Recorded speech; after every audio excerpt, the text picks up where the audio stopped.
सलाम सी, आपने पहचान लिया, आपका ये IQ लेवल बहुत अच्छा है। IQ लेवल अच्छा तो आप मोस्ट ऑफ द जो कॉलर्स हैं, अगर उन्होंने 2-3-4 दफा कॉल की तो उनकी सिर्फ एक ही वर्ड से आपने ऐसा आपने उनको आप पहचानती हैं, ये अच्छी बात है, आपका इंटेलेक्चुअल लेवल अच्छा है।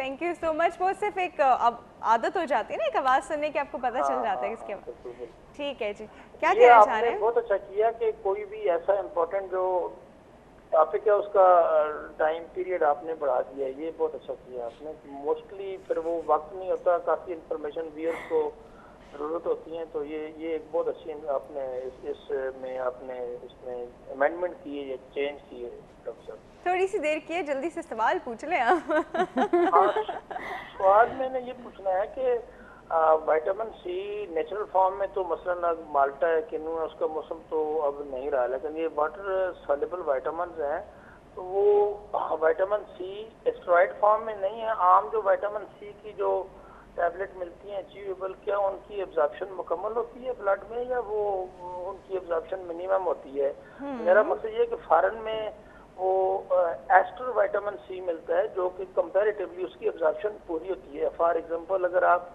अमाइनो एसिड्स के साथ आयरन ले, आयरन जो मिलता है चीलेटेड आयरन, तो उसकी एब्जॉर्प्शन, वो हमारे यहाँ जो आयरन सारे अवेलेबल है, आयरन पॉलीमाल्टोज है, वो फेरोसल्फर, उनकी एब्जॉर्प्शन तो ना होने के बराबर है। उससे तो वो HB लेवल का बड़ा मसला होता है। तो क्या विटामिन सी क्योंकि वाटर सॉल्युबल है, अगर मैक्सिमम भी ले तो खैर है, लेकिन ये एस्टेरॉइड या एस्टर वाला विटामिन सी मार्केट में अवेलेबल है या नहीं है? स्किन के हवाले से उसका अच्छा खासा रोल होता है। और दूसरा सेम इज द केस कि अगर हाई डोज में विटामिन ए और ई को लिया जाए तो उसके कॉन्सिक्वेंसेस आते हैं, क्योंकि वो लिपिड्स सॉल्युबल विटामिन में आते हैं। तो बीटा कैरोटीन अगर स्ट्रेट अवे ली जाए, जो विटामिन ए का मेरा ख्याल प्रीकर्सर है, तो बीटा कैरोटीन भी मार्केट में मुझे नहीं मिला कहीं ये अवेलेबल होता है, क्योंकि उसकी एक्युमुलेशन नहीं होती बॉडी में। तो बीटा कैरोटीन अगर मिल जाए straight away instead of vitamin A. अच्छा, चलिए जी, आपके टेक्निकल क्वेश्चंस का टेक्निकल आंसर देते हैं, ठीक है जी? काफ़ी ज़्यादा टेक्निकल पहले आया सबका जी कि पहले ज़माने में निकल आते थे और अब हाँ, क्या अब हो नहीं। गया? देखिए पोल्यूशन अब बहुत ज़्यादा बढ़ चुकी है, तो प्रोटेक्टिव लेयर जो अल्लाह ताला ने हमारी जो अर्थ के अराउंड रखी हुई थी, ओजोन लेयर, वो काफ़ी हद तक डैमेज हो चुकी है। जो शुआएं सूरज की जो पीछे रह जाती थी, अब वो पेनिट्रेट होने लगी हैं। इसीलिए आप देखिए स्किन कैंसर्स हमारे मुल्क में भी बहुत आम हो गए हैं, हत्ता कि एशियंस में यूजुअली नहीं होते थे, ठीक है ना। तो इसी तरीके से अब हमें ज़्यादा प्रोटेक्शन का ज़रूरत पड़ गई है कि हमें सनब्लॉक लगाना चाहिए, और अवेयरनेस बहुत बढ़ गई है। पहले तो किसी को मेरे ख्याल से कंघी करने की भी फुर्सत नहीं होती थी, एवरीबडी वाज सो इन्वॉल्व कि हमने कोई था ही नहीं। तो कहा यही जाता है कि 2012 जो है वो ब्यूटी ईयर के नाम से उसको किया गया, बिकॉज आप हर चीज़ के बारे में बड़ी कॉस्मेटोलॉजी और डर्माटोलॉजी और इस तरह स्किन, डाइट, हेल्थ, आप इन चीज़ों पे फोकस कर रहे हैं आप बहुत ज़्यादा।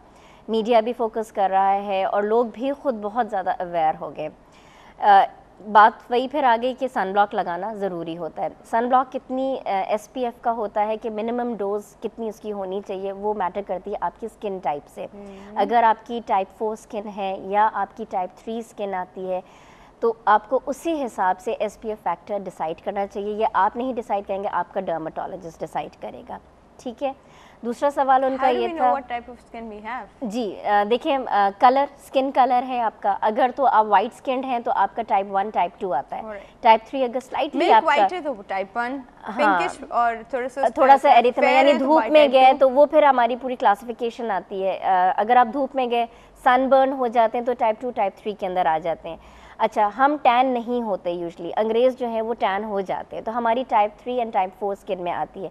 जो टाइप 5 स्किन है वो नीग्रोस की आती है, ठीक है, कि उनकी पिगमेंटेशन तो डेवलप होती है मगर टैनिंग कभी भी नहीं होती उनकी, क्योंकि उसमें मेलानिन जो पिगमेंट होता है हमारी जो स्किन कलर प्रोड्यूस करता है वो उनमें बहुत ज़्यादा होता है, ठीक है ना। तो इसी हिसाब से फिर आपकी स्किन टाइप्स को क्लासीफाई किया गया है। दूसरा सवाल उनका ये था कि हम गर्मी से किस तरह बचें और गर्मी दानों की क्या रेमेडी होनी चाहिए। सिंपल ये है कि आपने ठंडे पानी से गर्मियों में नहाना चाहिए, और बर्फ़ लेके वो अपने बॉडी पे अगर आप थोड़ा सा लगाएंगे तो उससे ये होता है कि जो आपकी हीट है वो बाहर निकलेगी काफ़ी हद तक।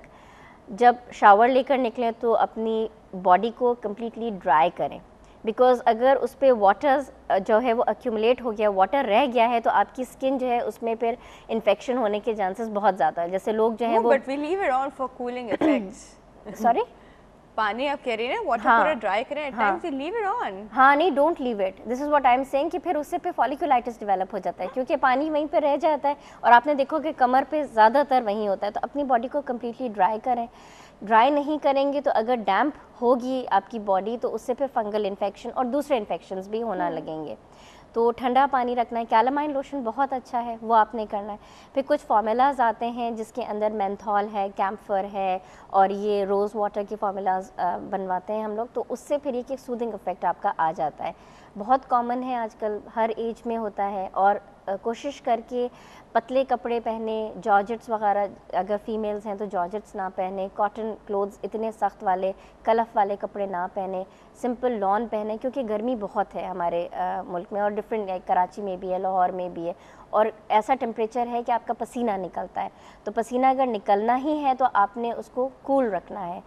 और दूसरे साहब का सवाल था क्या था, मैं तो वो भी विटामिन सी, टेक्निकल सवाल था। अच्छा, विटामिन सी किस फॉर्म में, विटामिन ए और हाँ ई और इन्होंने एक चीज़ कही थी कि आयरन जो है उसकी एब्जॉर्प्शन जो है वो बॉडी में नहीं होती। तो मैं ये एक बात बताना चाहूँगी कि अगर हम आयरन लेते हैं कोई और चाय का इस्तेमाल बहुत ज़्यादा करें तो उसकी एब्जॉर्प्शन पे बहुत हद तक फ़र्क पड़ता है, मतलब वो एब्जॉर्ब नहीं होती बॉडी में।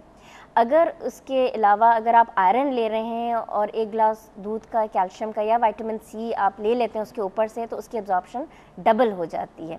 मतलब जो हमारी इंटेस्टाइन है, हमारी जो आंतें बनी हुई, वो उसकी एब्जॉर्प्शन ज़्यादा जल्दी कर लेंगी। जब जल्दी करेंगे तो ऑब्वियसली उसका इफेक्ट भी जल्दी आएगा। अच्छा, अब अगर हम बहुत ज़्यादा मिकदार में ये मल्टीविटामिन्स लेते हैं तो लेट मी टेल यू कि जितने 2 किस्म के विटामिन्स होते हैं, एक फैट सॉल्युबल विटामिन्स हैं और एक होते हैं वाटर सॉल्युबल विटामिन्स।